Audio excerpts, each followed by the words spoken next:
Hay mucho debate sobre la sentencia de Dani Alves, cuestiones que nos gustaría aclarar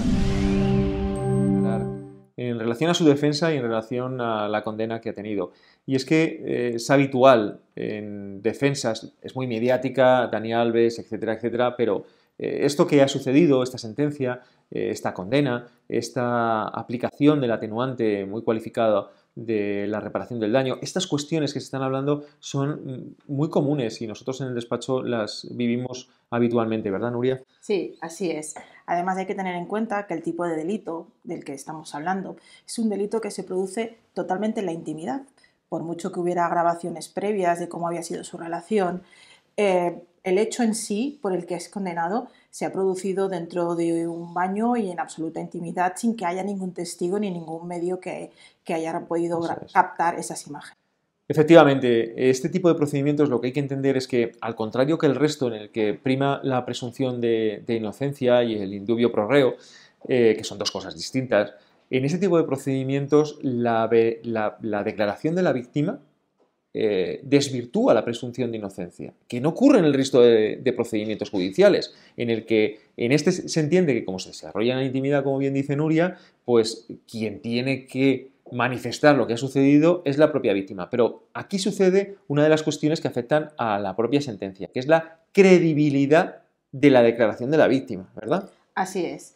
Incluso aunque ella declara varias veces y pueda cambiar algún detalle de esa declaración, eso no perturba la credibilidad de la víctima. Es decir, en este caso, la víctima en todo momento ha sido persistente en sus declaraciones. Puede fallar algún detalle, es decir, que en vez de en el baño en la parte izquierda del mismo fue en la parte derecha. Eso no me desvirtúa la credibilidad de la misma.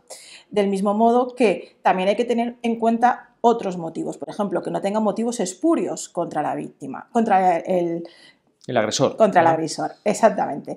Es decir, ¿qué es un motivo espurio? Pues que no quiera perjudicarle per se. No, en este caso no es así. Era una persona que acababa de conocer y que no se intuye que pueda tener ninguna mala intención para acusarle. Efectivamente. No, y otra cosa que es importante tener en cuenta es que nosotros en otros procedimientos similares que llevamos y que hemos llevado, muchas veces recomendamos tanto incluso al investigado como a veces también a la propia víctima, y es hacer un test de credibilidad que llamamos. Es decir, un equipo psicosocial, nosotros tenemos nuestro propio equipo psicosocial, hace una valoración de la víctima para determinar si están todos los ratios necesarios en los que se determine una credibilidad de la declaración que está haciendo, ¿verdad? Exacto. Y en ese mismo informe, efectivamente, sobre todo para la víctima, también nuestro equipo nos valora las secuelas que pueda estar Eso es. padeciendo esa víctima. ¿Por qué es importante ello? Porque ello nos determinará la responsabilidad civil a solicitar, que en este caso ha sido de 150.000 euros. ¿De dónde salen esos 150.000 euros? Pues obviamente de los informes periciales y psicológicos de la víctima. Eso es. Y luego otra de las cosas que se comenta respecto de esta sentencia, que ha sido bastante mediática, es algo que es un sistema habitual en el ejercicio penal cuando abordamos una defensa, y es el de consignar previamente a la condena los daños y perjuicios o la indemnización que posiblemente nos van a condenar. ¿Por qué hacemos eso? Pues para solicitar el atenuante muy cualificado de reparación del daño. Es decir, como decía antes, el procedimiento penal tiene dos fases, una fase de instrucción y una fase de juicio oral.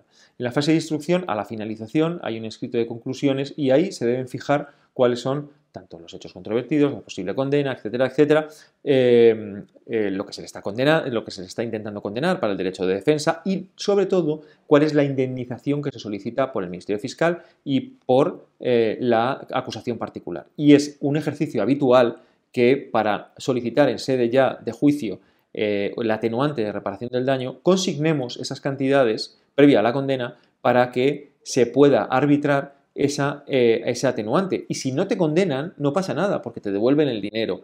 Esto que ha sucedido es muy habitual. Así es.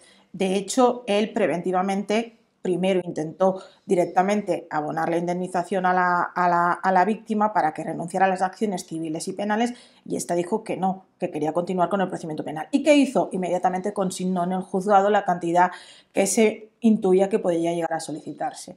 El hecho de que se diga que porque ha consignado 150.000 euros, porque tiene dinero, tiene menos pena, no, no.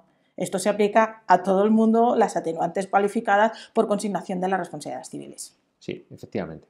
Por tanto, esta sentencia ha sido muy mediática en el uso habitual profesional de procedimientos tanto de agresiones sexuales como de otras cuestiones. Se suelen suceder en cuanto a reparación del daño y lo que sí, efectivamente, en agresión sexual, lo que es la verosimilitud o no de la declaración de la víctima, que es donde se articula precisamente la defensa y donde se articula la condena. Por tanto, esto que ha sido muy mediático suele ser muy habitual en el ejercicio de nuestra profesión. Así es.